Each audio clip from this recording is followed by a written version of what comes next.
ಏನು ಫಲವಯ್ಯ. ಮನ್ಯಾಗ ಗಂಡ ಹೆಂಡತಿ ಮನಸ್ಸು ಒಂದೇ ಇದ್ದು ಪ್ರೀತಿಯಿಂದ ಪರಸ್ಪರ ಬಾಳ್ತಿದ್ರು, ಒಬ್ರಿಗೊಬ್ರು ಅರಿತು ನಕ್ಕೋತ್ ನಕ್ಕೋತ್ ನಕ್ಕೋತ ಸಂಸಾರ ಮಾಡುತ್ತಿದ್ರ ಆ ಸಂಸಾರದ ಸುಖ ಎಷ್ಟು ದೊಡ್ಡದಿರ್ತದೆ. ಸ್ನೇಹ ಇರಬೇಕಲ್ಲಿ. ಸತಿ ಮ್ಯಾಲ ಗಂಡನ ಪತಿ ಸ್ನೇಹ ಇರಬೇಕು, ಪತಿ ಮ್ಯಾಲ ಸತಿ ಸ್ನೇಹ ಇರಬೇಕು, ಅಲ್ಲಿ ಸುಖ ಕೊಡ್ತದೆ. ಮತ್ತು ಅದೋತಟಿ ಇದೋತಟಿ ಅದರದೊತಟಿ ಮಾರಿ ಇದ್ರದೊತಟಿ ಮಾರಿ ಅದರದೊತಟಿ ಗುಣ ಇದ್ರದೊತಟಿ ಗುಣ ಅದರದೊಂದು ಬೈಗಳ ಇದ್ರದೊಂದು ಬೈಗಳ ಬ್ಯಾಡಪ್ಪ ಸುದ್ದಿ. ನೋಡ್ತೀವಲ್ಲ ನಾವೆಲ್ಲ ಕಾಣ್ತಾವ ನಿಮಗೆ ಎಲ್ಲರಿಗೂ ಕಾಣ್ತಾವ. ಇಬ್ರು ಗಂಡ ಹೆಂಡತಿ ಮನಸ್ಸು ಒಂದಾಗಿದ್ರೆ ಅದು ಇದ್ರಾಗ ಬರ್ತದೆ ನೋಡ್ರಿ, ಗಂಡ ಹೆಂಡರ ಮನ ಒಂದಾದರೆ ನಂದಾದೀಪೋ ಮಲ್ಲಯ್ಯ ಅಂತ ಬರಂಗಿಲ್ಲ ಅಣ್ಣಾಗ. ನಂದಾದೀಪ ಹಚ್ಚಿದಂಗೆ ಅದು ಮನೆಯೊಳಗೆ ದೇವರಿಗೆ ನಂದಾದೀಪ ಹಚ್ಚಿದಂಗೆ ಇಬ್ರು ಗಂಡ ಹೆಂಡತಿ ಒಬ್ರಿಗೊಬ್ಬರು ಅರಿತು ಸಂತೋಷದಿಂದ ನಗನಗ್ತಾ ಬಾಳತಿದ್ರೆ ಆ ಸಂಸಾರದೊಳಗೆ ಸಿಗತಕ್ಕಂಥ ಸುಖ ಇನ್ಯಾವುದ್ರ ಬಗ್ಗಿಲ್ಲ. ಅದಕ್ಕೆ ಸ್ವರ್ಗಕ್ಕೆ ಕಿಚ್ಚ ಹಚ್ಚಂದ. ಇದು ಬಿಟ್ಟು ಎಲ್ಲಿನ ಹೋಗುದ ಹುಡುಕ್ಯಾಡೋದು. ಇದು ಏನು ಹದಗೆಟ್ಟು ಬಿಟ್ಟಿತ್ತು ಅಂದ್ರೆ ಬ್ಯಾಡಪ್ಪ ಸುದ್ದಿ, ಎಲ್ಲಿಗೆ ಹೋಗಬೇಕು ಅನ್ನಂಗಾಯ್ತು ಅಂದ್ರೆ ದಿನ ಬೆಳಗಾದರೂ ಜಗಳ ಜಗಳ ಜಗಳ. ಹೆಂಡತಿ ಗಂಡ ಸೇರಂಗಿಲ್ಲ, ಗಂಡಿಗೆ ಹೆಂಡತಿ ಸೇರಂಗಿಲ್ಲ. ಹೆಂಡತಿ ಬೈಗಳು ತಿಂದು ಗಂಡಗೆ ಸಾಕಾಗಿ ಎಲ್ಲರ ಲಚ್ಚಾಣೋ ಬಸರು ಕೋಡೋ ತಿಂತಣೋ ಆ ಕಡೆ ಈ ಕಡೆ ಹೋಗಿ ಭಗವ ಹಾಕೊಂಡು ಗಾಂಜಿ ಸೇರ್ಕೊತ ಹೋಗಿ ಬಿಡ್ತಾರೆ. ಮತ್ತೆ ಏನು ಮಾಡ್ತಾರೆ, ಸುಖ ಕೊಡಲ್ಲ ಅಲ್ಲಿ ಸಂಸಾರದೊಳಗೆ. ಸಂಸಾರದ ಸುಖ ನಮಗೆ ದೊರೆಯಬೇಕಾಗಿದ್ದರೆ ಪರಸ್ಪರ ಇಬ್ಬರ ಪ್ರೀತಿ ವಿಶ್ವಾಸ ಒಬ್ಬರ ಮೇಲೆ ಒಬ್ಬರದ್ದು ಇರಬೇಕು. ಗಂಡನ ಮೇಲೆ ಸ್ನೇಹವಿಲ್ಲದ ಹೆಂಡತಿ ಇದ್ದರೇನು ಗಂಡನ ಮೇಲೆ ಸ್ನೇಹನೇ ಇಲ್ಲ ಪ್ರೀತಿನೇ ಇಲ್ಲ ಅಂದ್ರೆ ಹೆಂಡತಿನ ತೊಗೊಂಡು ಏನು ಮಾಡೋದು ಅಂತ ಕೇಳ್ತಾರೆ. ಲಿಂಗದ ಮೇಲೆ ನಿಷ್ಠೆ ಇಲ್ಲದ ಭಕ್ತನಿದ್ದರೇನು ಫಲವಯ್ಯ. ಸುಮ್ಮೇನ ಲಿಂಗ ಕಟ್ಕೊಂಡಿನಿ ದೊಡ್ಡದು ಕಟ್ಕೊಂಡಿನಿ ಬಹಳ ಧಮ್ಮಂದು ಕಟ್ಕೊಂಡಿನಿ ಅಂದ್ರೆ ಏನು ಬರ್ತದೆ? ಮರ್ಕಟನ ಕೈಯಲ್ಲಿ ಮಾಣಿಕ್ಯವಿದ್ದು ಫಲವೇನು, ಅಂಧಕನ ಕೈಯಲ್ಲಿ ದರ್ಪಣವಿದ್ದು ಫಲವೇನು? ಅರ್ಥರೇಖೆ ಇದ್ದು ಆಯುಷ್ಯ ರೇಖೆ ಇಲ್ಲದ ನಕ್ಕರ ಏನು ಮಾಡೋದು? ಅಲ್ಲಿ ಮರ್ಕಟನ ಕೈಯಲ್ಲಿ ಮಾಣಿಕ್ಯವಿದ್ದು ಫಲವೇನು? ಅಲ್ಲಿ ಏನು ಕೆಲಸ ಕೊಡಂಗಿಲ್ಲ, ಅದ್ರ ಬೆಲೆನೇ ಗೊತ್ತಿರಂಗಿಲ್ಲ. ಅದು ವ್ಯರ್ಥ ಅಲ್ಲಿರೋದು, ಅದು ನಿಷ್ಪ್ರಯೋಜನ ಅಲ್ಲಿರೋದು, ಅದು ಖಾಲಿ. ಅದು ಹಾಗಾಗ್ತದೆ ಇದು ಬದುಕು. ಲಿಂಗವಂತ ಅಂತ ಹೇಳಿಸ್ಕೊಂಡಿರ್ತಕ್ಕಂಥವನು ಎಷ್ಟು ದೊಡ್ಡ ದಪ್ಪ ಲಿಂಗ ಕಟ್ಕೊಂಡ್ರೇನು ಅದರ ಮೇಲೆ ನಿಷ್ಠಾನೇ ಇಲ್ಲಂದ್ರೆ ತಗೊಂಡು ಏನು ಮಾಡುವುದು? ಅದು ನಿಮಿತ್ತ ಮಾತ್ರಕ್ಕೆ ಗುರುತಿಗಾಗಿ ಕಟ್ಟಿಕೊಂಡಂಗೆ ಹೊರತು ಸಂತೋಷ ಅಲ್ಲಿ ಸಿಗೋದಿಲ್ಲ. ಅದು ಹೆಂಗಾಗ್ತದೆ ಅಂತ ಕೇಳಿದರೆ ಮುಂದಿನ ನುಡಿಯೊಳಗೆ ಹೇಳ್ತಾರೆ, ಕರಾರೆ ವಿಪರೀತ ಹಸ್ತದ, ಭಾಳ ಹಸುವಾಗ್ಯದ ಕರಿಗೆ. ಈಗ ಹಾಲು ಕುಡಿಬೇಕಾಯ್ತದ, ತನ್ನ ತಾಯಿ ಮಲಿ ಹಾಲು ಕುಡಿದು ಸಂತೋಷ ಪಡ್ಬೇಕತ್ತದ, ಹಾತೊರಿತದ ಒಂದೇ ಸೌಂಡ್. ಆಕಳ ಕರಿಗೆ ಕರ್ಕೊಳ್ಳಂದು, ಕರಿಗೆ ಹಸು ಭಾಳ ಆಗ್ಯದ. ಹೆಂಗೆ ಮಾಡೋದು ಇದು? ಎಷ್ಟು ವಿಪರೀತ ಆಗ್ತದಲ್ಲ. ಸುಖನೇ ಇಲ್ಲಲ್ಲಿ, ಆನಂದನೇ ಇಲ್ಲಲ್ಲಿ. ಹಾಂಗಾಗ್ತದೆ. ಶಿವ ಎಂಥವ್ರು ಇದ್ರೇನು ಹೋದ್ರೇನು? ಇವೆಲ್ಲ ನೋಡ್ರಿ ಮಾಮೂಲಾಗಿ ನಮ್ಮ ನಿಷ್ಠ ನಮ್ಮ ಹೆಂಗಿರ್ತಾವ ಅಂದ್ರೆ ಕ್ಷಣಿಕೆ ಇರ್ತಾವೆ, ಇವು ಭಾಳ ತಿರಂಗಿಲ್ಲ. ಅದಕ್ಕೆ ನಾವೆಲ್ಲ ಎಷ್ಟೋ ಮಂದಿ ಬಂದು ಎಷ್ಟೋ ಮಂದಿ ಹೋಗಿವಿ, ಹೆಸರಿಲ್ಲ, ಯಾರ್ಯಾರು ಹೆಸರಿಲ್ಲ. ಈ ಮಹಾತ್ಮರು ಭೂಮಿಯ ಮೇಲೆ ಹೆಸರುವಾಸಿಗಳು ಯಾಕಾಗಿದ್ದಾರಂತ ಇಂಥ ನಿಷ್ಠ ಇಟ್ಕೊಂಡಿದ್ದಾರೆ. ಆ ಲಿಂಗವನ್ನು ತಗೊಂಡು ಹೋಗಿ ಗೊಬ್ಬರದ ಗುಂಪಿಯೊಳಗೆ ಇಟ್ಟ ಗೊಲ್ಲಾಳ ನಂದಯ್ಯನವರು ಹೇಳಿದ್ದು ಸಂಪೂರ್ಣ ಮನಸ್ಸಿನೊಳಗೆ ತುಂಬಿಕೊಂಡಿದ್ದ. ಪೂಜಾ ಆರಂಭ ಮಾಡಿದ. ಗೊಬ್ಬರ ಗುಂತಿಯೊಳಗೆ ಇಟ್ಟಂಥ ಪರ್ವತದ ಲಿಂಗದ ಪೂಜೆಯನ್ನ ಮಾಡ್ತಾನೆ ಗೊಲ್ಲಾಳ. ಸ್ಥಳದಿ ಗುರುವಿತ್ತ ಹಿಕ್ಕಿ ಲಿಂಗವನು ಇರಿಸಿ ಹಳ್ಳದ ವರತೆಯ ಜಲ ತಂದು ಎರೆದು ಮಜ್ಜನವು ಭಕ್ತಿಯಲಿ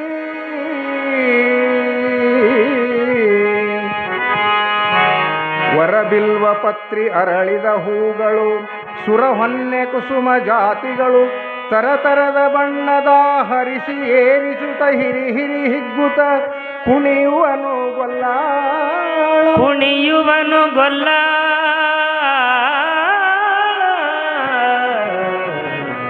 ಇಕ್ಕೆಯ ಲಿಂಗಕ್ಕೆ ಎಕ್ಕೆಯ ಹೂಗಳು ಅಕ್ಕರದಿಂ ತಂದು ರಾಶಿಯಲಿ ಲೆಕ್ಕಿಸಿ ಕುರಿಗಳ ಮಿಕ್ಕ ವೇಳೆಯಲ್ಲಿ ಚೊಕ್ಕಲಿಂಗ ಪೂಜೆಯಲಿ ಪೂಜಿಸುತ್ತಿಹನು.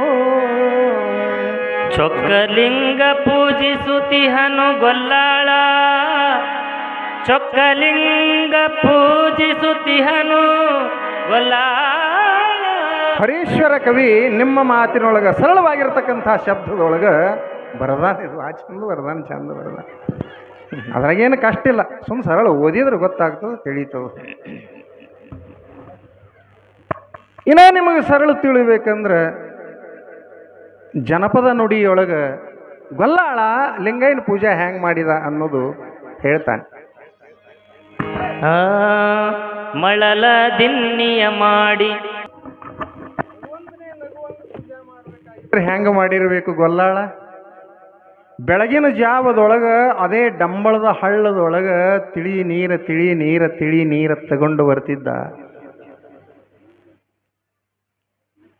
ಅದೇ ಕಾಡಿನೊಳಗೆ ಸಿಗತಕ್ಕಂತಹ ಕಾಡಪತ್ರಿಗಳು, ಔರಿ ಪತ್ರಿ ಇರಲಿ, ಲಕ್ಕಿ ಪತ್ರಿ ಇರಲಿ, ಬಿಲ್ಪತ್ರಿ ಇರಲಿ, ಕಾಶಿ ಪತ್ರಿ ಇರಲಿ, ಅವನಿಗೆ ಯಾವುದು ಅಡವಿಯೊಳಗೆ ಸಿಗ್ತದ ನಾನಾ ಪ್ರಕಾರದ ಲಕ್ಕಿ ತಪ್ಪಲುಗಳನ್ನೆಲ್ಲ ಗೊಳೆ ಮಾಡ್ತಿದ್ದ, ಗಂಟೆಗಟ್ಟಲೆ ಗೊಳೆ ಮಾಡ್ತಿದ್ದ. ಕೆಲಸನೇ ಅದೇ ಅವನು. ಆ ಪತ್ರಿ ಪುಷ್ಪ ಹೂಗಳನ್ನು ತರೋ ಕಾಲಕ್ಕೂ ಕೂಡ ಆತನ ಸ್ಮರಣ ಅದ್ರ ಬಿಟ್ಟರಿಲ್ಲ ಮನಸ್ಸಿನೊಳಗೆ. ಅನಂತ ಪ್ರಕಾರವಾಗಿರತಕ್ಕಂತಹ ಸುಗಂಧ ಭರಿತವಾಗಿರತಕ್ಕ ಅಡವಿಯೊಳಗೆ ತಮ್ಮಿಂದ ತಾವೇ ಅರಳಿರತಕ್ಕಂಥ ಸುಂದರವಾದಂಥ ಸುಗಂಧಭರಿತವಾಗಿರತಕ್ಕಂಥ ಕುಸುಮಗಳನ್ನೆಲ್ಲ ತನ್ನ ಪುಷ್ಪ ಕರಂಡಿಗೆಯೊಳಗೆ ಹೂವಿನ ಬುಟ್ಟಿಯೊಳಗೆ ಹಾಕ್ಕೊಂಡು ಬರ್ತಿದ್ದ ಗೊಲ್ಲಾಳ. ಬೆಳಗಿನ ಜಾವದೊಳಗೆ ಏಕಾಂತದೊಳಗೆ ಆತ ಪೂಜಾ ಮಾಡ್ತಾ ಇದ್ದ.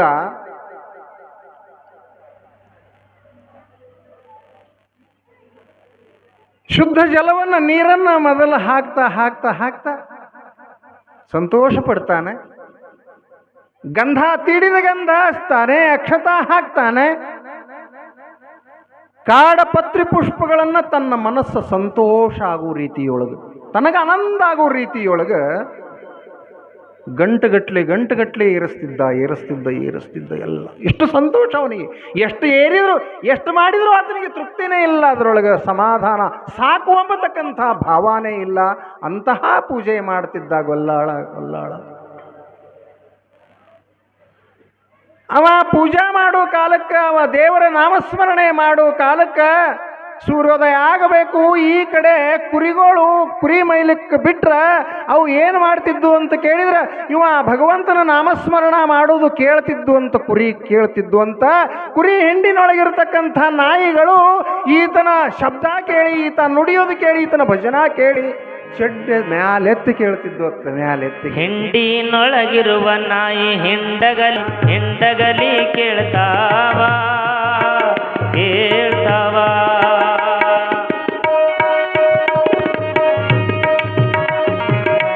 ಕುರಿ ಹಾಲ ಹರಗೆಂದು ಎಡೆ ಮಾಡಿ, ನೊರೆ ಬಂದ ಕುರಿ ಹಾಲ ಹರಗೆಂದು ಎಡೆ ಮಾಡಿ, ಕುರಿ ಹಿಕ್ಯ ಘಾನ ಲಿಂಗಯ್ಯ, ಕುರಿ ಹಿಕ್ಯ ಘಾನ ಲಿಂಗಯ್ಯ ಬೆಳಗಿದರ ಧರೆಗೆಲ್ಲ ಬೆಳಕು ಹರಿಯುವುದು, ಧರೆಗೆಲ್ಲ ಬೆಳಕು ಹರಿಯುವುದು. ಇಷ್ಟು ಆನಂದವಾಗಿ ಪೂಜಾ ಮಾಡ್ತಿದ್ದ. ಮಾಡಿ ಎಲ್ಲ ದೀಪಾರತಿ ಎಲ್ಲ ಮಾಡಿದ ಮೇಲೆ ಕುರಿಗಳೆಲ್ಲ ತ್ವರಿ ಬಿಡ್ತಿದ್ದು ಅಂತ. ಯಾಕೆ ತ್ವರಿ ಬಿಡ್ತಿದ್ದು ಅಂತ ಕೇಳಿದ್ರಿ, ಇವ ಹಾಡು ಭಜನಾ ಕೇಳಿ ಆನಂದ ಆಗ್ತಿತ್ತಂತ. ಅವಕ್ಕೆ ಆನಂದ ಸ್ವಾಭಾವಿಕ. ನೀವೆಲ್ಲ ಕುಂತು ಗೊಲ್ಲಾಳಪ್ಪನ ಚರಿತ್ರೆ ಕೇಳ್ತೀರಿ, ನಿಮಗೆಷ್ಟು ಆನಂದ ಆಗಿರಬೇಕು. ನಿಮಗಾಗೋದೇನು ದೊಡ್ಡದು? ಎಷ್ಟಿದ್ರೂ ನೀವು ಮನುಷ್ಯರು, ಬುದ್ಧಿವಂತರು, ಅರಿವುಳ್ಳವರು. ಪಾಪ ಅರಿವಿಲ್ಲದಂಥ ಪ್ರಾಣಿಗಳು ಸಹಿತ ಆನಂದ ಪಡಬೇಕಾಗಿದ್ರೆ ಹೇಗೆ ಮಾಡಿರ್ಬೇಕಾತ ಪೂಜೆ? ಮಹಾದೇವನೇ ಮನಸೋತಾನಂದ ಮೇಲೆ ಪ್ರಾಣಿಗಳ ಮನಸ್ಸೋಲೋದು ಏನು ಆಶ್ಚರ್ಯ.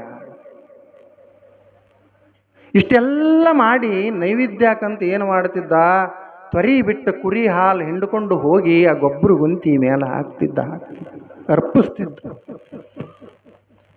ಹೀಗೆ ದಿನ ನಡೀತಿತ್ತು ಇವತ್ತಿನ ಪೂಜಾ.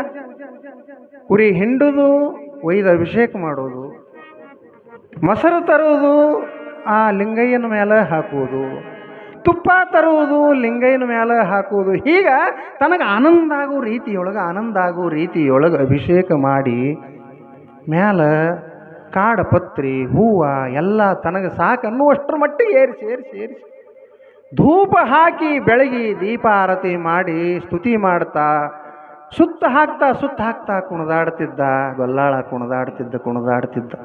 ಏನು ಆನಂದ ಅದು, ಎಂಥ ನಿಷ್ಠ ನೋಡಿ.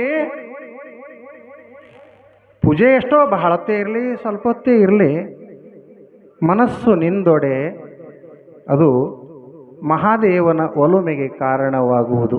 ಮನಸ್ಸು ನಿಲ್ಲಬೇಕು ಅಷ್ಟೇ.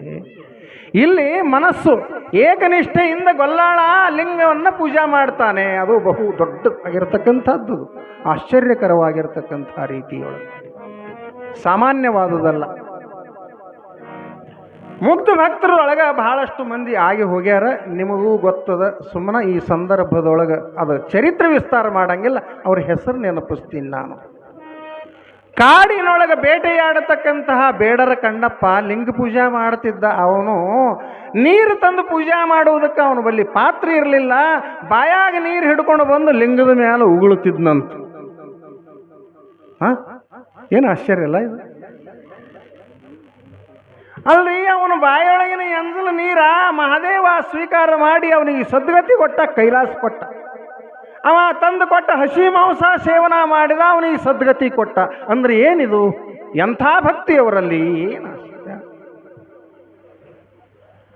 ಅಲ್ಲ, ಕಾಡಡವಿಯೊಳಗ ಅತ್ತಿ ಮಾವ ನೆಗಣಿರಿಂದ ಎಲ್ಲ ಬಡಿಸಿಕೊಂಡು ಮಲ್ಲಮ್ಮ ಕಾಡಿನೊಳಗೆ ಹೋಗಿ ಆಕಳ ಸೇವಾ ಮಾಡ್ತಾ ಅಲ್ಲಿ ಮಲ್ಲಯ್ಯನನ್ನ ಪೂಜಾ ಮಾಡ್ತಾ ಇದ್ರ ಸೇರಲಾರದಂಥ ಅತ್ತಿ ತಾವೆಲ್ಲ ಉಂಡು ಉಳಿದಂಥ ಹಳಸಿದ ಅನ್ನವನ್ನು ಮಲ್ಲಮ್ಮನಿಗೆ ಕೊಟ್ಟ ಕಳಿಸಿದ್ರೆ, ಆ ಹಳಸಿ ನಾರತಕ್ಕಂಥ ಅನ್ನನ, ತನಗೆ ಕಳಿಸಿರ್ತಕ್ಕಂಥ ಅನ್ನನ್ನ ಒಯ್ದು ಮಲ್ಲಯ್ಯಗೆ ನೈವೇದ್ಯ ತೋರಿಸ್ತಿದ್ಲಂತ. ಯಪ್ಪ, ಸ್ವೀಕಾರ ಮಾಡಪ್ಪ. ಎಷ್ಟು ಕಾಡಿದಳು ನೆಗೆಣಿನ. ಭಕ್ತರು ಭಕ್ತಿಯನ್ನ ಯಾವ ರೂಪದೊಳಗೆ ಒಳ್ಳೆಯ ಶುದ್ಧ ಮನಸ್ಸಿನಿಂದ ಕೊಡ್ತಾರ, ಎಂಥ ಪದಾರ್ಥನೇ ಇರಲಿ ಅದನ್ನು ಬಹಳ ಆನಂದವಾಗಿ ಸೇವನೆ ಮಾಡ್ತಾನೆ. ಇಲ್ಲಿ ಹಳಸಿದ ಅನ್ನ ಮಲ್ಲಯ್ಯಗೆ ನೈವೇದ್ಯ ಮಾಡಿದರೆ ಮಲ್ಲಯ್ಯ ಪ್ರತ್ಯಕ್ಷ ಆಗಿ ಮಲ್ಲಮ್ಮನ ಜೋಡಿ ಅದು ಪ್ರಸಾದ ಸೇವನೆ ಮಾಡುತ್ತಿದ್ರೆ ಅದು ಅಮೃತ ಸಮಾನವಾಗಿ ಅದು ಮುಟ್ಟುತ್ತಿತ್ತು ಮಲ್ಲಮ್ಮನಿಗೆ.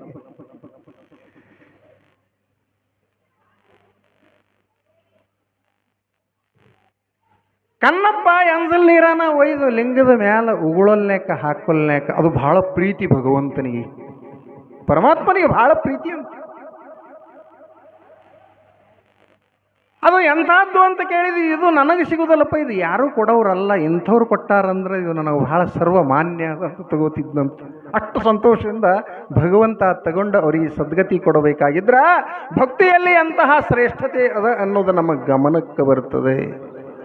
ಸಾಮಾನ್ಯ ಅಲ್ಲ ಇದು, ಸುಮ್ಮನೆ ಹೇಳೋದಕ್ಕೋ ಕೇಳೋದಕ್ಕೋ ಗೊಲ್ಲಾಳಪ್ಪ ಹಂಗೆ ಮಾಡಿದ ಹಿಂಗೆ ಮಾಡಿದ ಹಂಗಲ್ಲದು. ಅಷ್ಟು ಸುಲಭ ಅಲ್ಲ, ಅದು ಸುಲಭ ಅಲ್ಲ. ಭಗವಂತನನ್ನು ಆಕರ್ಷಣೆ ಮಾಡಿಕೊಳ್ಳಬೇಕಾಗಿದ್ದರೆ, ಸೆಳೆದುಕೊಳ್ಳಬೇಕಾಗಿದ್ದರೆ ಪ್ರೀತಿಯಿಂದ ಆತ ಧಾವಿಸಿ ಓಡಿ ಬರಂಗ ಮಾಡಿದ್ರಲ್ಲ, ಓಡಿ ಬಂದು ಆ ಸದ್ಭಕ್ತನಿಗೆ ಸದ್ಗತಿ ಕೊಟ್ಟರಲ್ಲ, ಅಂದ್ರೆ ಎಂತಹ ಭಕ್ತಿ ಅನ್ನೋದು ನಾವು ಅರಿತುಕೋಬೇಕಾಗ್ತದೆ. ಗೊಲ್ಲಾಳ ಹೀಗ ಹುಚ್ಚರ ಹಂಗೆ ಪೂಜೆ ಮಾಡ್ಕೋತ ಬಂದ.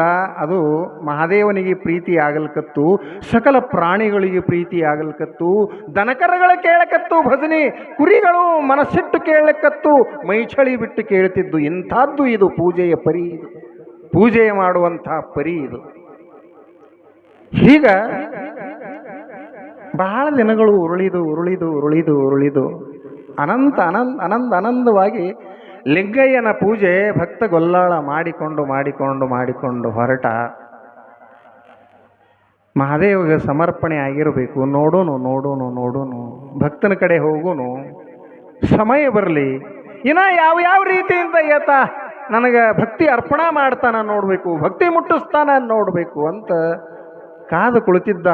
ದೃಷ್ಟಿ ಕಡಿತ್ತು, ಲಕ್ಷ್ಯ ಭಕ್ತನ ಕಡೆ ಇತ್ತು. ಈ ರೀತಿಯಾಗಿ ವೈಭವದ ಪೂಜೆ, ಶೃಂಗಾರದ ಪೂಜೆ, ಮುಗ್ಧ ಭಕ್ತಿಯಿಂದ ಕೂಡಿಕೊಂಡಿರತಕ್ಕಂತಹ ಪೂಜೆ ನಿರಾತಂಕವಾಗಿ ನಡೆದ ಏನೇನೇನೇನೇನು ಅಲ್ಲಿ ಅಡೆತಡೆ ಇಲ್ಲ, ಯಾವುದಕ್ಕೂ ತೊಂದರೆ ಇಲ್ಲ, ಸಾಗಿಕೊಂಡು ಬಂದು ಅದರಲ್ಲಿ ನಿಷ್ಠೆ ಭಾಳ ದೊಡ್ಡದಾಗ ನಿಷ್ಠಾ ಬೇಕನ್ನೋದು ಇಲ್ಲಿ ತನಕನೂ ನಾವು ನೋಡ್ಕೊಂಡೇ ಬಂದೀವಿ. ಆದ್ರೆ ನೋಡ್ರಿ, ಅವ ಅದು ನೋಡಿಲ್ಲ, ಲಿಂಗ ಅದನ್ನದಂತ ಕೇಳ್ದ ಅದೇ ಮಾತಿನ ಮ್ಯಾಲ ಒಯ್ದು ಗೊಬ್ಬರ ಗುಂತಿಯೊಳಗೆ ಇಟ್ಟ ಪೂಜಾ ಮಾಡ್ಕೊತ ಬಂದ, ದಟ್ಟಾಗಿ ನಂಬಿದ. ಮತ್ತು ನಾವು ಇವತ್ತು ಹೆಂಗಾರೆ ಯಾರೇ ನಮ್ಮ ಕೈಯಾಗ ಸಾಮಾನು ಕೊಟ್ಟರೆ ಅದನ್ನು ಪರೀಕ್ಷೆ ಮಾಡಲಾರ್ದೆ ತೋಳಂಗದಿವೇನು? ವಿಚಾರ ಮಾಡೋನು. ಇವತ್ತು ತೋಳಂಗಿಲ್ಲ. ಯಾವರೇ ಒಬ್ಬ ಸಾಧು ಸಂತ ನಮಗೆ ಬಂದಾನಪ್ಪ, ಏನಾರೇ ಒಂದು ಮಂತ್ರ ಉಪದೇಶ ಮಾಡ್ತಾನಂತಂದ್ರೆ ಈ ಮಂತ್ರ ಹೆಂಗದತ್ತ ಚೌಕ್ಷಿ ಮಾಡೋ ಮಕ್ಕಳು ನಾವು ಅದೀವಿ. ಏನಾರೇ ಒಂದು ವಸ್ತು ಕೊಡ್ತಾನಂತಂದ್ರೆ ಆ ವಸ್ತು ಯಾವುದದ, ಎದರಿಂದ ತಯಾರಾಗದ, ಇದು ಎಟ್ಟು ಅಗಲದ, ಎಟ್ಟು ಉದ್ದದ, ಎಟ್ಟು ಗುಂಬದತ್ತ ನಾವು ಲೆಕ್ಕ ಹಾಕೋ ಮಕ್ಕಳು ನಾವು ಅದೀವಿ. ಅವ ಎಲ್ಲಿ, ನಾವೆಲ್ಲಿ? ಒಬ್ಬ ಭಕ್ತ ಲಿಂಗ ಪೂಜಾ ಮಾಡ್ತಿದ್ದ, ದೇವರ ಗುಡಿಗೆ ಹೋಗಿ